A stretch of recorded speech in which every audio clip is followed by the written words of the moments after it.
I hope you're all comfortable. You know, if you want to sit down during this session or lie down, you're very welcome to.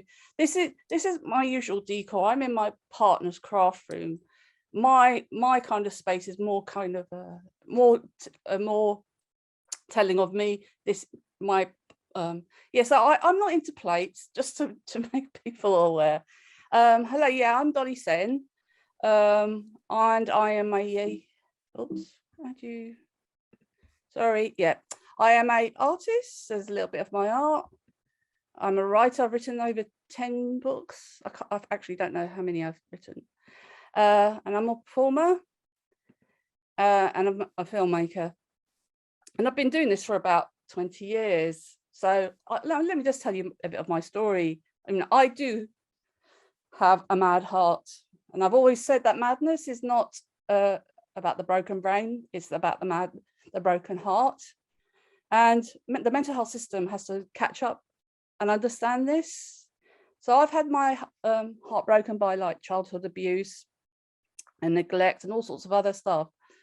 So a child who has a broken heart, when it meets psychiatry, it should be a healing process. But actually, I found that my heart was just beaten down. You know, it wasn't allowed to carry, you know, it didn't want to carry on beaten once it entered the mental health system. It just felt like it was beaten down. And I can talk about my first contact with psychiatry. I started to have psychotic episodes at age 14. So I was hearing voices and seeing things, and I was thinking like the newsreaders on the TV were telling me that all the world's problems were my fault. So I stopped going to school because of that. And because I stopped going to school, social services got involved. And social services referred me to a child psychiatrist in a London hospital. And I was 14. And I was so desperate to talk to somebody about the experiences I was having. I mean, I was 14, already in a horrible home environment. And the kind of the visual things I was having was seeing things like demons chasing me. So I was desperate to talk to somebody because I couldn't talk to my parents about it.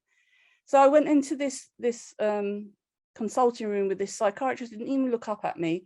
She's behind a clipboard, and she just looked up at me then and said, "What's wrong with you?" And I just felt myself shrivel up. I just thought, I can't share with this person. And that was kind of confirmed during the rest of the session, where I felt, yeah, she was just reading from her clipboard of questions, and I just felt smaller and smaller and smaller. And I'm really angry about that, because at age 14, if I had met somebody who cared about me and, you know, wanted to do right by me, I think my life would have taken a different path. It wouldn't have been so painful. I might have still been an artist. I might have gone down the route of, you know, my original plan was to be a doctor. But, you know, yeah, I don't know how my life would have been, you know, panned out if it would have been a good experience. But yeah, like I said, it would have definitely been of less pain. And a child, actually, if you think about a child with a broken heart, should not be analysed, objectified, controlled, have their story told in a demeaning way, pathologized, silenced, you know, with every appointment, you know, kind of shame-making experience. I learned very quickly not to tell the truth, because what I really quickly picked up as a child in the psychiatric system is that they want, you know, I felt they wanted to see the ugly in everything I did. So I learned very quickly about this thing, you know, this mask I had to present the world, or present psychiatry with. I had to wear a mask to be accepted, and I had to wear lots of masks not to be hurt more by the, you know, the mental health system. I had to wear a mask to avoid shame. And you know, these masks you have to wear up in front of some mental health professionals is basically to stop it being a more painful experience. It's to stop it being more shameful experience. And you know, the awful thing about it, and I really desperately hope that, you know, it's in the training of mental health professionals is this idea of shame. I know it isn't, because I have had some clinical training as a trainee occupational therapist, and I know that discussion is there, is that I'm expected to share the things that are shameful, but the professional is protected, utterly, totally protected from shame. So I wrote a little poem about this, and it goes, tell me your shame. Tell me your most shameful secrets. You're not going to tell me? Then you must be sick. You need treatment. You need my expertise. My expertise means I have no shame because I'm allowed to hide it. But you must always tell me yours. Must I restrain you to protect you from myself? Here, have more shame to drown you. You must engage. You must engage with your shaming. And I don't know why you're not getting any better. So yeah, I want to understand why there is this blindness and disregard about shame, where one person is protected from it and the other isn't. Yeah, how can you have a connection with someone who shames you or calls you maladaptive or disordered?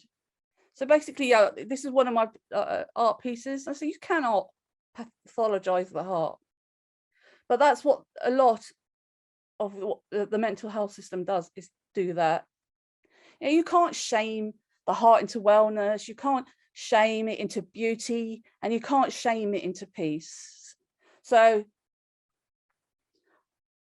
even that, some of the more kinder mental health professionals, I think the aspiration for their patients is that they have a life of quiet desperation, or that just usher them into a work system that could make them mad again.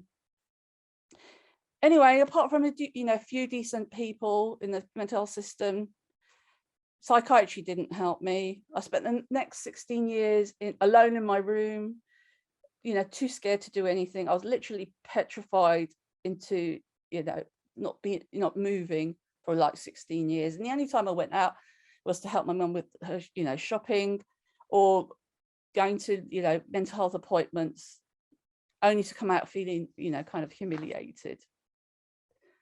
So this was happening for quite a long while. But then when I hit my 30th birthday, I woke up that morning and I thought, I can't carry on like this.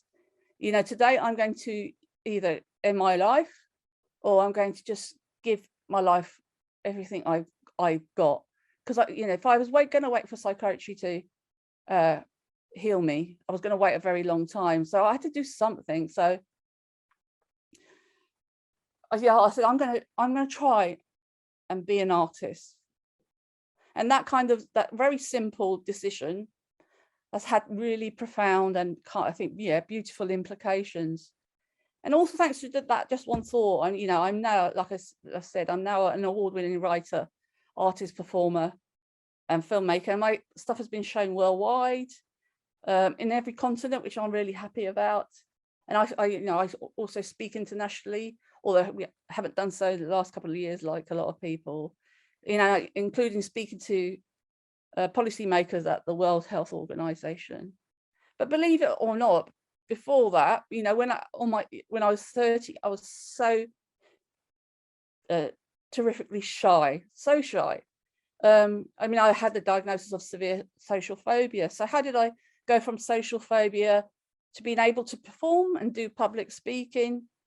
I just thought, I just can do one small thing to just move my life forward. Or do I look at, what I usually did was look down at my feet and say, is this where I'm going to stand for the rest of my life? Or can I just shuffle a little bit forward? And it's terrifying because I don't know what's going to happen. But to me also, just to stay where I was also quite terrifying. So I took really small steps. So for example, I started to write poetry to kind of improve my conversational skills. I used to talk to older women at bus stops. So I have to thank a lot of older women in South London, where I grew up, to kind of help me learn to talk, really. So yeah, I wrote poetry, but I didn't perform it. But then I wanted to perform it. So my one small step was to go onto an online forum and ask, where can I perform my poetry? And as it happens, someone suggested this guy called Barry Fitton, who was this British poet who lived in Amsterdam.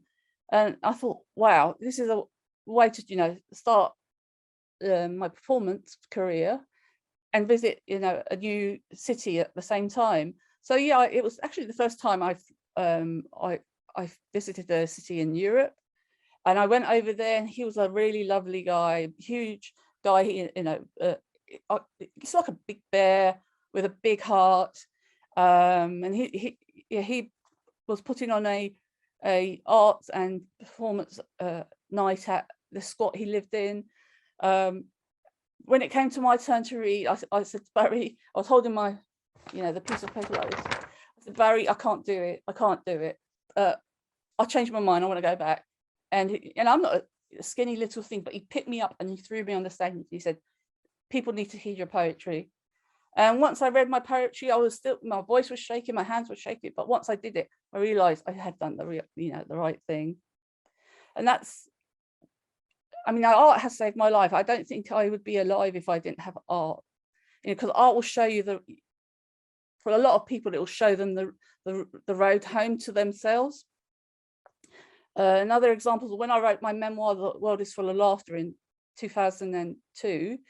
It was a cathartic experience writing it, but actually the magic of that was when I reread my own life, I started to have empathy for myself the first time ever. And I thought, actually, this person deserves a better life. So yeah, as my creativity evolved and I grew as a person, art became my way of life. And then it became my career. But it also has given me an armor and a shield to face the world. It's making a sometimes ugly world a little bit more tolerable, a world beautiful enough to save my soul, really. And art is most powerful as a way to create your own narrative, because you're not going to hear your story or the magnificence of your being in your patient notes. You're not going to hear or feel about your beauty in a benefit assessment. This world doesn't want to make a beautiful place for mad people. So it's up to us, and it's up to our creativity to bring joy, beauty, place, belonging. We have to do that. And although there are many ways to do that, how I've done it is through creativity. And a few years ago, I made a film called The Greenhouse of Arts, where I followed a mental health arts charity. And someone in the film said, I wrote it down because I don't want to misquote them. He said, art bridges madness to the rest of the world, and it gives it a language that is better suited to the experience. And that's true, because art is partly self-expression. And art is one way madness is allowed to express itself, because you can't express it in the middle of Sainsbury unless you want the police to drag you away. But you can do it in art. It's very hard to section or medicate art, isn't it? Anyway, so words like disorder, pathology, false belief do not explain my experience or help me make sense of them, and creativity does. It can strengthen a broken heart to be so unbelievably strong and so magnificently beautiful. The world can do nothing about it.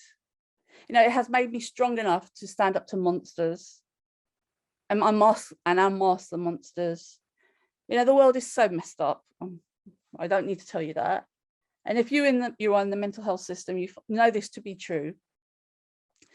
If you're hurt by the world and then the system again, you can't really protest about it. Well, that's what I used to think. And the problem with anger, it'll be fobbed off as a symptom of your mental illness, or complaints. Who has ever gone through the complaint system of the mental health system and got the outcome that they wanted? Or because you're mad, you're anything you'll say, any criticism will be invalidated. So where do we have our power, our voice, our power? I think art and humor, for me, is the way I did it. It was the way to kind of educate the wider public to show what's really going on in psychiatry. You know, art is an attention grabber. It's a kick in the proverbials. And art can offer alternative visions, but fundamentally art is telling the truth unapologetically. So yeah, I've done the, when I wanted to kind of improve things in the mental health system, I did the media thing, I did the steering group thing, I've done the co-production thing, I've done the petition thing, I've done the protesting outside, well, it was the Maudsley when I lived in London. But when you do that, people, well, especially the protesting with a placard outside the Maudsley, you know, the public will just probably, oh, that's just another loony. And actually you don't engage with the powers that be, you engage with the security guard. And, you know, that's it. So I'm going to start sharing a bit of my work, but I'll just move on to the next thing. And then, so yeah, to me, I use subversion quite a lot in my work, in my art. And to me, the subversion is turning what's hurting you against itself.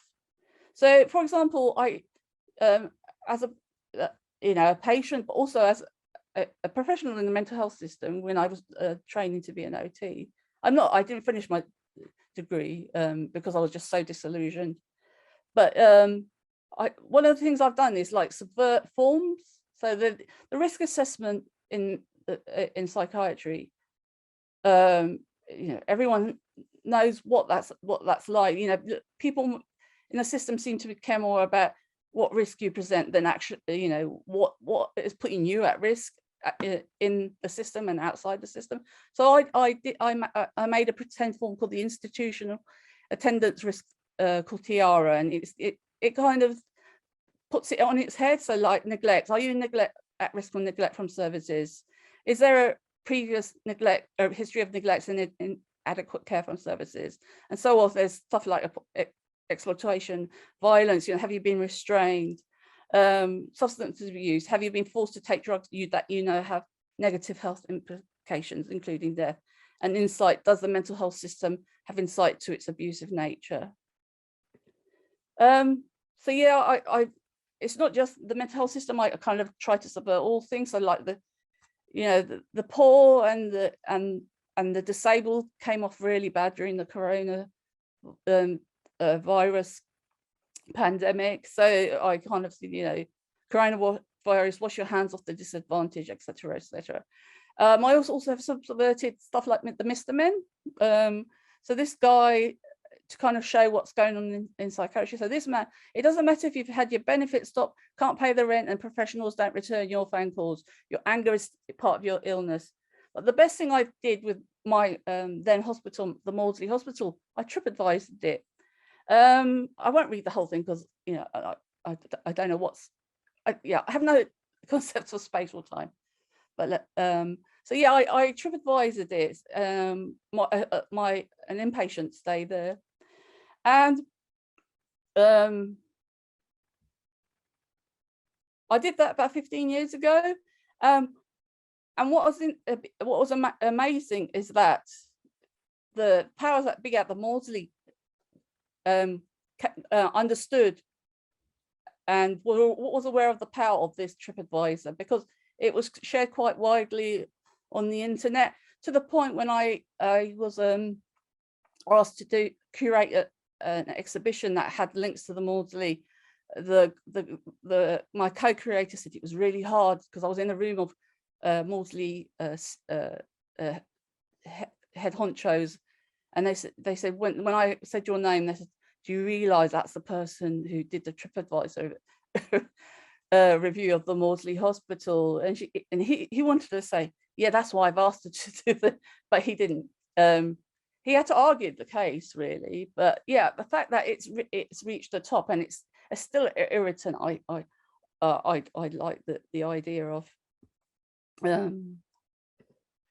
So a more recent project was that I took a bed covered in sheep, bedlam. Yeah, I know it's a really corny joke, but I took it to the Bethlehem Hospital and Bethlehem Gallery and interviewed people, asking them what they thought madness was. I also did that in Great Yarmouth, on a high street, asking, you know, random passers-by about what they thought madness was and how we could help people in distress. But I also made a film about the DWP and you know, the way they bully some people into suicide, and some people have starved. And like the world, you know, the UK doesn't seem up in arms about it. So I did 2 art interventions at the DWP headquarters in London. One was making hearts with the names of people who've died and just standing out there. It was a silent protest. And the other one was where I sectioned the DWP and refused to let people in or out of the building.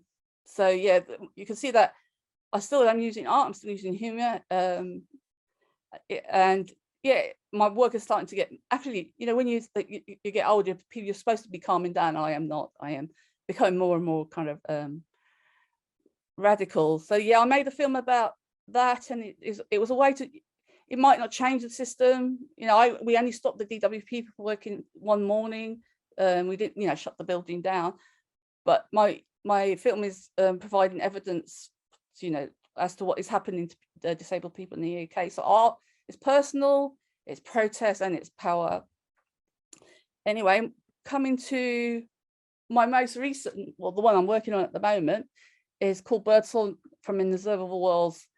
I mean, I have lots of ideas, more ideas than I can really do with, but this had been floating in my head for a few years. And when I saw that Unlimited, a disability arts funder, was asking for you know, people to submit ideas, I thought, yeah, I'm going to do this. And it came from working with somebody who was looking through the archives at the Wellcome collection, the mental health archives, and finding out it was something only about 5% of mental health archives are of the survivor's voice.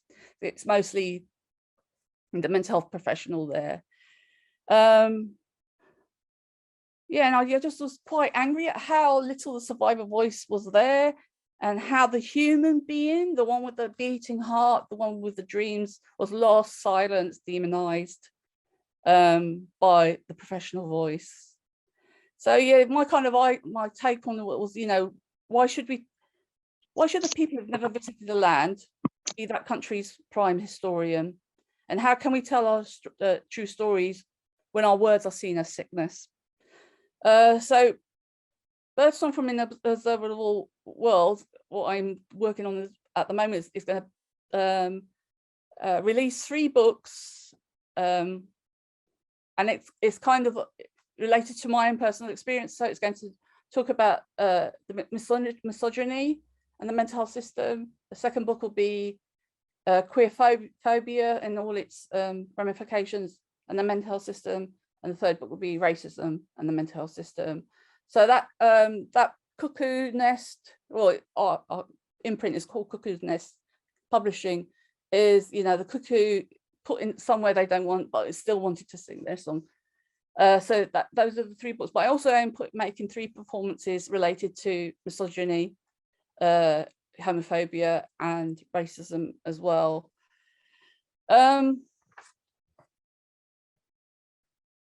So yeah, at the core of my practice really is that the belief, if you take the beauty out of the human being, you dehumanize them. And this is one of the biggest failings of psychiatry. Psychiatry asks, what's wrong with you? But I think it's time to have uncomfortable conversations with psychiatry about what's wrong with them. What happened to people before they came to the psychiatric services? What happened to them while they were having like treatment, and where was the search for their beauty in all that time?